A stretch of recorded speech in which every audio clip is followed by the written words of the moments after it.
This video was made possible by Squarespace. Build your custom website for 10% off by going to squarespace.com/Wendover. China is a country both blessed and cursed by geography. On one hand, its land has allowed for the country to grow to almost 1.4 billion people, but on the other hand, it really doesn't have great geographical protection. The beginning of what most people call Chinese history often starts with the Yellow River civilization, and there's a good reason why this settlement grew into the most populous country in the world.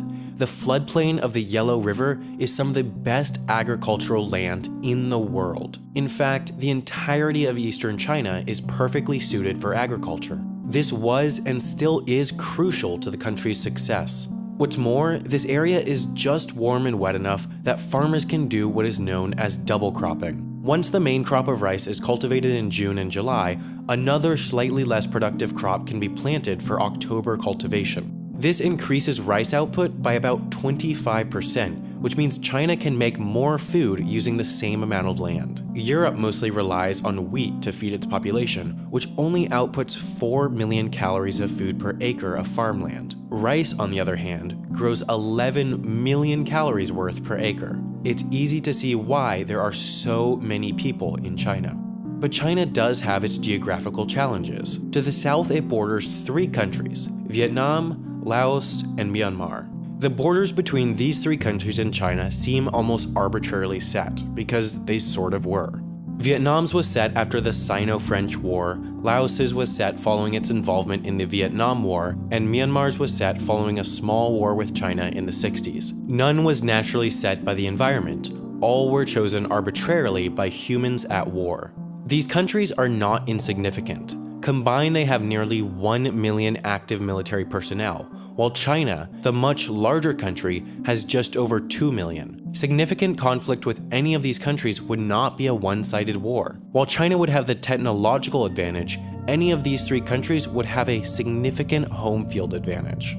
Vietnam, Laos, and Myanmar are all jungle countries, one of the most difficult environments for warfare. This was part of the reason why the Vietnam War lasted so long. It's just so hard to move troops in the jungle, so everything slows down. Without any geographical protection of its borders, it would be significantly easier for Vietnam, Laos, or Myanmar to invade China than the reverse. But China does have an advantage elsewhere.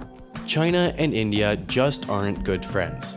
They have border disputes, military conflicts, political differences, so it's just hard for them to get along, and that's why Tibet is so important. Tibet was historically its own empire. It was only in the last 300 years that China took it over. Tibetan people are ethnically different than the Han Chinese inhabiting China's east. It just doesn't make sense for Tibet to be part of China, except militarily. Only 0.2% of China's population lives in Tibet, which accounts for nearly 13% of the country's area. More people live in the inner 4 districts of Beijing than the entirety of Tibet. It's just incredibly desolate, but it serves a purpose. If China didn't rule Tibet, then India would. Maybe not formally, but there's little chance that an independent Tibet would not be economically and culturally dominated by either India or China. It just doesn't have enough power economically or militarily to resist. But in China's view, it could not and cannot allow for an Indian Tibet. Indian rule of Tibet would mean that there would be no geographical protection between the populated area of China and India, because Tibet is that geographical protection.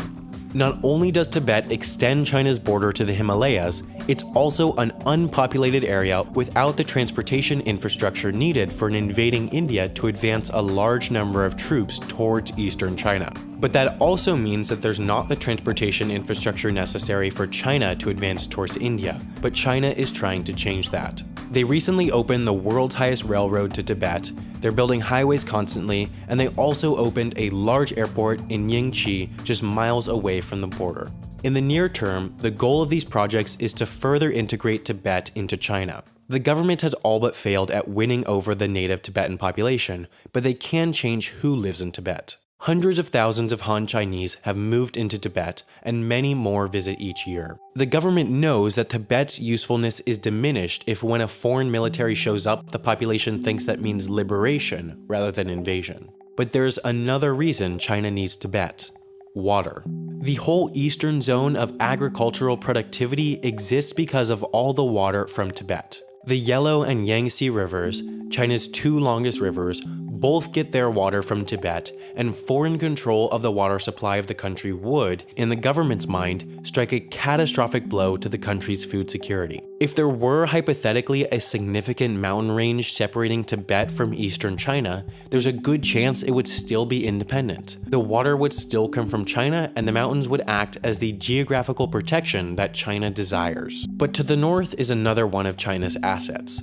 Mongolia. It's an enormous, sparsely populated, friendly country. With the Gobi Desert and other desolate terrain, there's just little chance that any modern land-based army could make it across with any efficiency. The supply lines would be enormously long, and by the time they got to the Chinese border, there would have been ample warning. But then again, who would want to invade? Mongolia's only other neighbor is Russia, which is a friendly ally of China both militarily and economically. China need not worry about its northern border until relations with Russia sour. But that leaves the eastern border. Now you would think that this would be China's safest border, the ocean. But you have to consider that powerful states lay just off China's shores, the most powerful one being the US. The United States has a significant Pacific military presence with bases in South Korea, Japan, and Guam. It's also a close ally with Taiwan, Indonesia, Singapore, and Malaysia, meaning that if a serious dispute with China occurred, the US would have no problem blockading China and cutting off its maritime access. And of course, China knows this. That's why China has spent so much time, energy, and political capital to establish sovereignty in the South China Sea by building military bases and artificial islands. It knows that it needs these islands, so it has sovereignty over the area so it can reach the Pacific in case of war. But ironically, its actions in the area are souring its relations with the very nations that China needs on its side. The Philippines, for example, doesn't have a bulletproof relationship with the US. While the two countries are allies, Philippine leadership has attempted to distance themselves from the US. If China hadn't ruined its relationship with the Philippines over the South China Sea dispute, it could have won them to their side, which would allow China crucial access to the Pacific if the US attempted a naval blockade. China's entire economy relies on exports, so restrictions to access to the oceans would lead to economic ruin. With its enormous population, China also relies on the importation of food, most of which comes on ships. Without jobs or food, there's a good chance that the population would rise up against the government and end the current regime. China didn't want to be a global power spreading its influence to every continent until recently.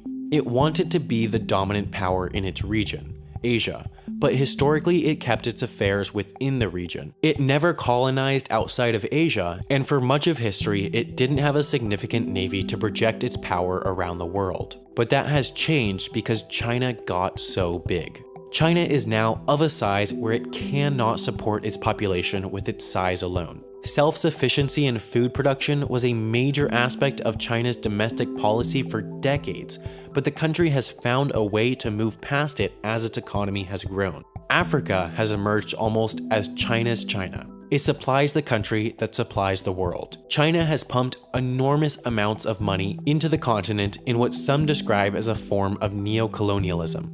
Chinese state-backed corporations have bought huge amounts of land in Africa to mine minerals, drill for oil, and grow food. China now imports more food and oil than it exports. While that is a sign of the development of its economy, it also means that it is now reliant on foreign powers, which is a vulnerable position for a country that is often at odds with some of those foreign powers.